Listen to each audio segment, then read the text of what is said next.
Everyone মই ব্লগটো ৰাতিপুৱাৰ পৰা আৰম্ভ কৰিছোঁ কাৰণ আজি টোপনি ক্ষতি আপোনালোকেতো জানেই কালি বিয়া গৈছে মামাৰ ঘৰত বিয়া আছিল ওচৰতে মামাৰ ঘৰটো তাৰপিছত আহিলোঁ আহি 3টামান বজাত শুলোহি আকৌ উঠিলোৱে সোনকালে কাৰণ ঘৰত আলহী দুলহী বহুত আছে এতিয়া আকৌ ঘৰত বাহি বিয়া এতিয়া খানা আৰম্ভ এয়া চাওক মই এয়া মটন মেৰিনেট কৰি ৰাখিছোঁ মটন বনাম মাছ বনাম তাৰপিছত এয়া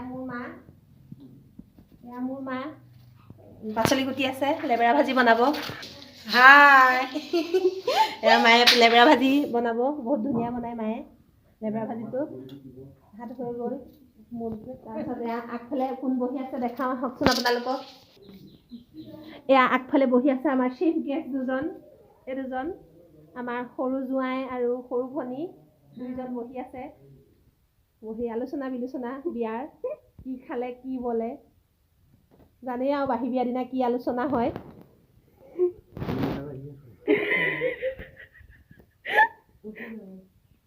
আৰু ভাইটিয়ে অলপ সৰিয়হ খেতি কৰিছিলে তাত আজি মানুহ লাগি আছে বলক আপোনালোকক দেখাওঁ সৰিয়হ খেতি কিমান দৰা সৰিয়হ খেতি কৰিছে আহক মোৰ লগত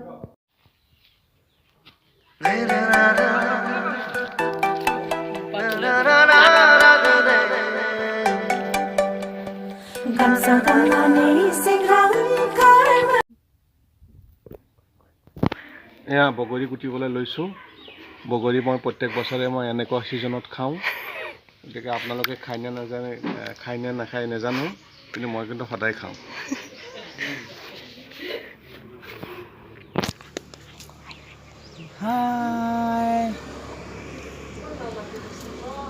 এয়া বিয়াৰ টোপনি ক্ষতিত খাবলৈ ৰাইজে বগৰী কুটি আছে আৰু ভাগটো ময়ো পাম তাৰমানে মই পাকঘৰত লাগি আছোঁ আৰু সিহঁতে বগৰী কুটিছে মই গৈ আছোঁ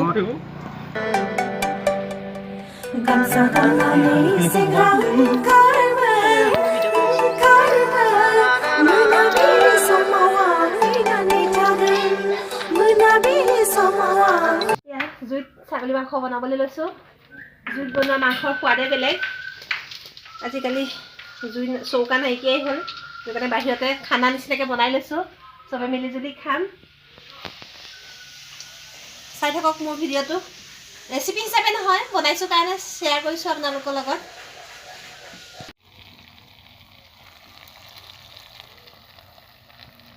এয়া আইতাই মাছৰ তৰকাৰী বনাই আছে বিলাহী ফুলকবি আলু আৰু কি ক'ত দিয়া জানো এইবিলাক দি মাছৰ তৰকাৰী সেইফালে বাহিৰত এইয়া মাংস বনি আছে বাহিৰত এইফালে আকৌ মাছ ৰাতিপুৱাৰ পৰা কাৰেণ্ট নাই কিন্তু একো প্ৰব্লেম নাই এইয়া একদম মছলা পিচি আছে মামীয়ে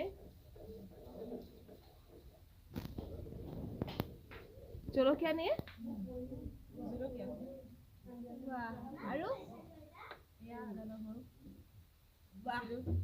কাৰেণ্ট নাথাকিলেও প্ৰব্লেম নাই আৰু মিক্সিৰ মাংস বনি আছে জুইত ছাগলী মাংস বনোৱা সোৱাদে বেলেগ কোনে কোনে বাৰু খাই ভাল পায় ছাগলী মাংস জুইত বনোৱা ছাগলী মাংস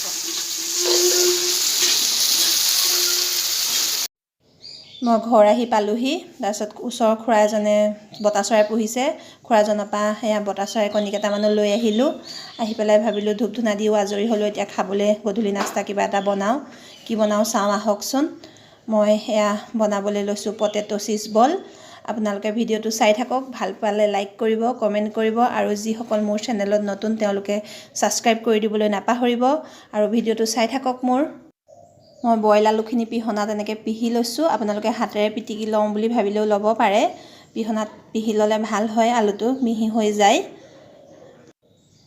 এইখিনি আলু মোৰ পিহা হৈ গ'ল তাৰপিছত মই এতিয়া 2 নম্বৰ প্ৰচেছলৈ যাওঁ এইটো মই চপাৰ লৈছোঁ চপাৰটোত মই পিঁয়াজ আৰু পদুনা গোটেইখিনি চপ কৰি ল'ম চপ কৰি ল'লে ভাল হয় মিহি হৈ যায় জলকীয়াখিনিও দি দিছোঁ কেঁচা জলকীয়া 4-5টামান আপোনালোকে নিজৰ সুবিধা অনুসৰি জলকীয়াটো দিব পাৰে। পদুনা পাতৰ সলনি আপোনালোকে ধনিয়া পাতো দিব পাৰে, যি সুবিধা হয় দিলেই হয়।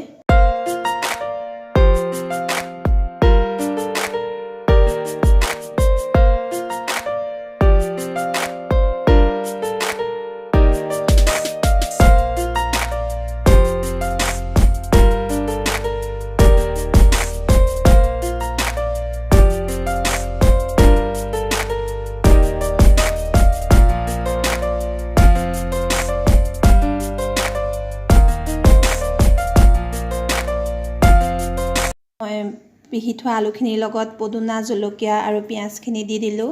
ইয়াত আৰু কি মছলা দিওঁ আপোনালোকে চাই থাকক। এচামুচ মই জিৰা গুড়া দিছোঁ, এচামুচ ধনিয়া গুড়া দিছোঁ মই।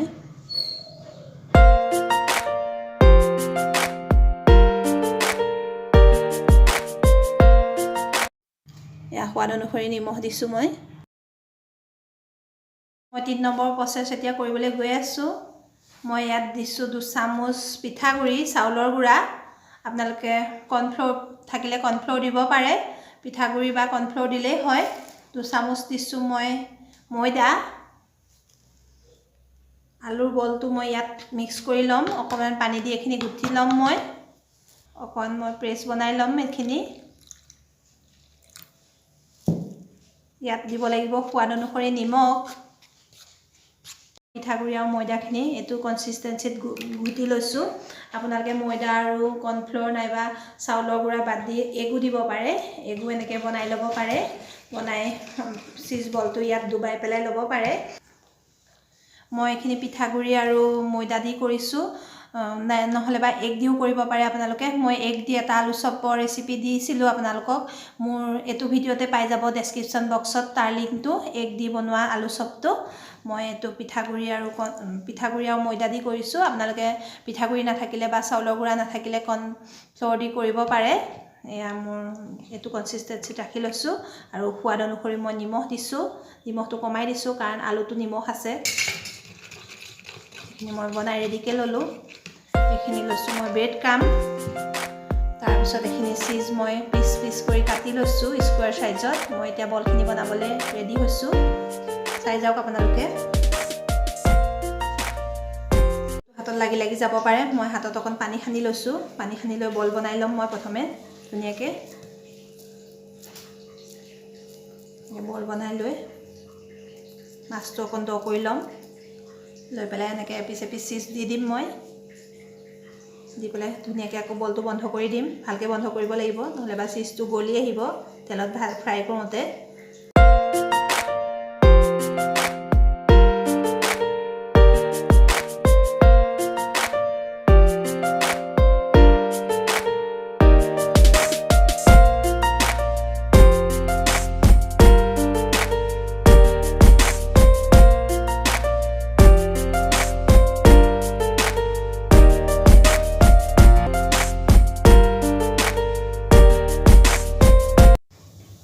গোটেইখিনি চিজ বল বনাই লোৱাৰ পিছত মই এয়া অলপ পিঠাগুড়ি আৰু ময়দা মিক্স কৰি এটা একদম পেষ্ট বনাই ল'লোঁ। তাত মই বলকেইটা ডুবাই ব্ৰেড ক্ৰাম্বছত লগাই দিছোঁ। আপোনালোকে ইচ্ছা কৰিলে এগতো ডুবাই ল'ব পাৰে। মই এগত দিয়া নাই, আজি পিঠাগুড়ি আৰু ময়দাৰ ঘোলত ডুবাই লৈছোঁ।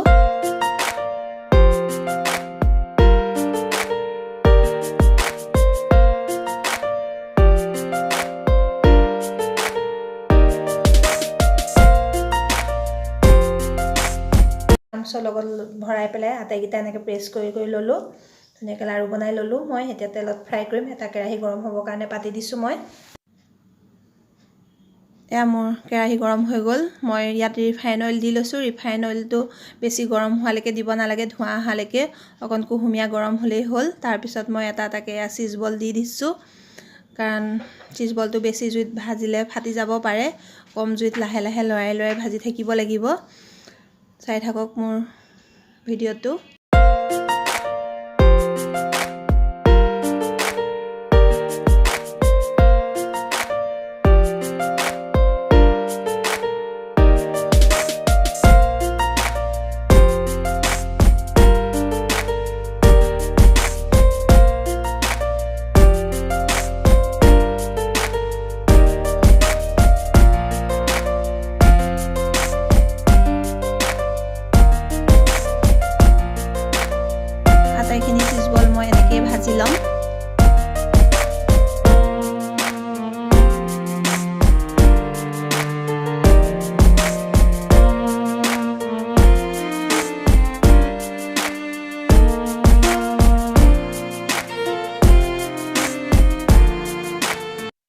এয়া মোৰ চিজ বল ৰেডি হৈ গ'ল চাওক দেখিবলৈ কিমান সুন্দৰ হৈছে দেখিবলৈ যিমান সুন্দৰ খাবলৈও সিমান সুন্দৰ হৈছে